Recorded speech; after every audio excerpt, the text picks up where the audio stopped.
Ya, silakan Bu, hasil tadi apa gimana Bu?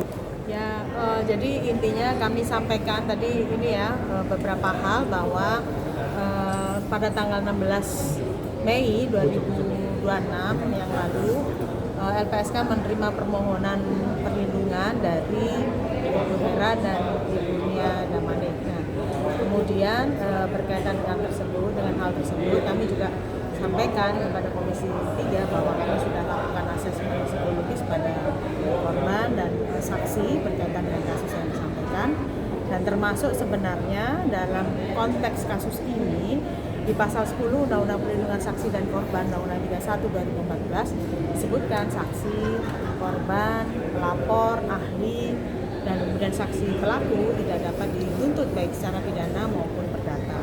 Nah, kalau ada laporan bagaimana ya?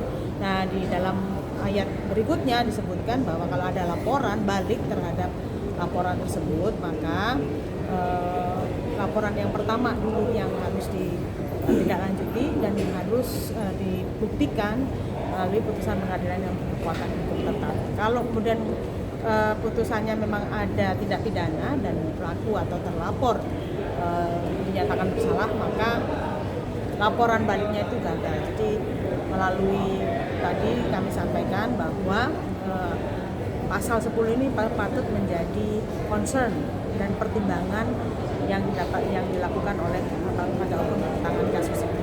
Bu, tadi Ibu juga sempat mengatakan kalau korban mengalami trauma. Mungkin bisa dijelasin sedikit Bu, trauma seperti apa yang dirasakan oleh Hera ini? Jadi ini memang psikolog ya ranahnya ya, tetapi memang korban menyampaikan kondisi pada saat bagaimana yang bersangkutan ditendang, kemudian dicekik, dicakar gitu ya. Nah, ini kan situasi traumatik dan termasuk juga kata-kata ya, kata-kata kasar yang disampaikan kepada korban oleh pelaku. Nah, ini situasinya sangat traumatik, termasuk juga ada dokumen-dokumen yang bersangkutan yang dikembalikan seperti KTP itu kan ditahan. Nah, ini yang terus handphone juga kan disita ya sama pelaku. Jadi di situasi yang menurut kami traumatik dan kami lakukan asesmen ya kepada kita minta psikolog untuk lakukan asesmen dan memang Bu, kan beliau ini juga bisa dibilang semi artis lah gitu, punya nama, punya background yang kita tahu seperti apa. Peran LPSK nanti sendiri seperti apa untuk melindungi korban-korban ini, apalagi kan yang kita tahu diancam saya ini teman-temannya pejabat, seorang kaya.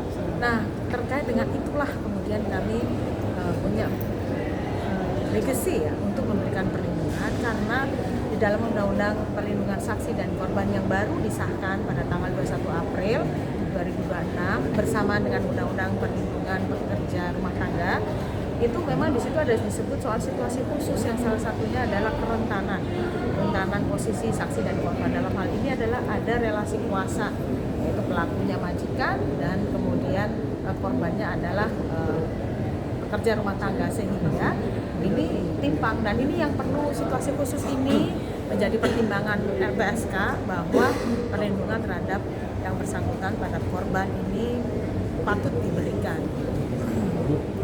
Berarti untuk laporan di Polres Tangsel itu diminta untuk segera dihentikan ya? Kalau terkait dengan penganiayaan, laporan terkait dengan penganiayaan sih enggak ya, tetap harus jalan. Saya laporan kalau laporan Erin mestinya iya, karena apa, di dalam pasal 10 tadi saya sampaikan ya bahwa saksi korban itu tidak dapat dituntut baik secara pidana maupun perdata atas kesaksian ataupun informasi yang disampaikan dalam rangka mengungkap kejahatan yang dialaminya atau diketahui. Oke Bu, mungkin untuk laporannya Hera sendiri atau dari Nia Damanik sendiri, ancaman hukumannya Ibu ketahui untuk Hera ini seperti apa kalau udah ada unsur penganiayaan? Ya, ini kan nanti ini kan kasusnya bisa menggunakan KUHP dan menggunakan Undang-Undang Perlindungan Pencegahan Kekerasan dalam Rumah Tangga. Nah, ini ada bervariasi. Nanti saya nggak bisa katakan ya berapa ancamannya karena pasal mana yang akan ditentukan. Nah, ini nanti tergantung nanti pembuktian yang didapat oleh penyidik. Visum kan juga sudah dilakukan, jadi kita tunggu hasil visumnya dan termasuk fakta-fakta lain yang kemudian menjadi penguat kasus ini untuk membuktikan kasus ini. Oke, baik, terima kasih.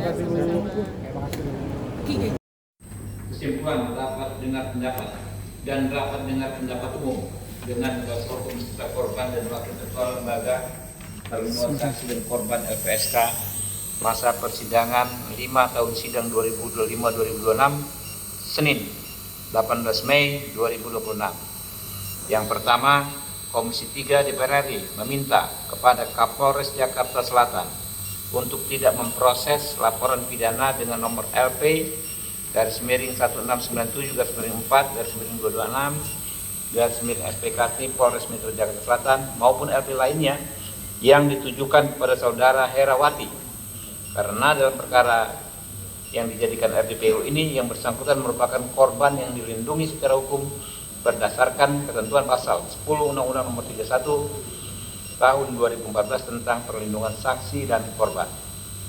Kedua, Komisi 3 DPR RI meminta Polda Metro Jaya segera menindaklanjuti laporan polisi nomor LP-B-1680-4 Romawi /2026 SPKT Polres Metro Jakarta Selatan Polda Metro Jaya perihal dugaan tindak pidana penganiayaan yang diajukan oleh saudara Herawati secara profesional, akuntabel, dan mengutamakan pendekatan keadilan restoratif atau restoratif justice, serta mempertimbangkan penerapan ketentuan pasal 5 junto pasal 44 Undang-Undang Nomor 23 Tahun 2005 tentang penghapusan kekerasan dalam rumah tangga KDRT dan mempedomani Undang-Undang Perlindungan Pekerja Rumah Tangga yang telah disahkan oleh DPR RI tanggal 21 April 2026. 3. Komisi 3 DPR RI meminta LPSK untuk memberikan jaminan perlindungan hukum dan pemulihan terhadap korban atas nama saudari Herawati dan saksi atas nama saudari Nia Damanik secara optimal sesuai peraturan perundang-undangan. Teman-teman gimana? Ya Pak.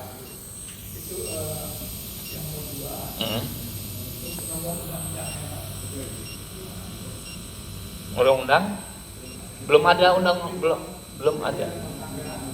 belum ada nomornya Pak, belum ada ya, belum ada judul lagunya Iwan Fals ya, tapi kan udah disahkan, nggak ada kemungkinan lagi berubah naskahnya gitu. Oke teman-teman ya, sepakat ya. Oke, dengan selesainya pembacaan kesimpulan, selesai juga agenda kita hari ini ya. Semoga bisa terjadi perdamaian dan tercipta keadilan buat Ibu Herawati. Yang paling penting ya Bu Hera ya.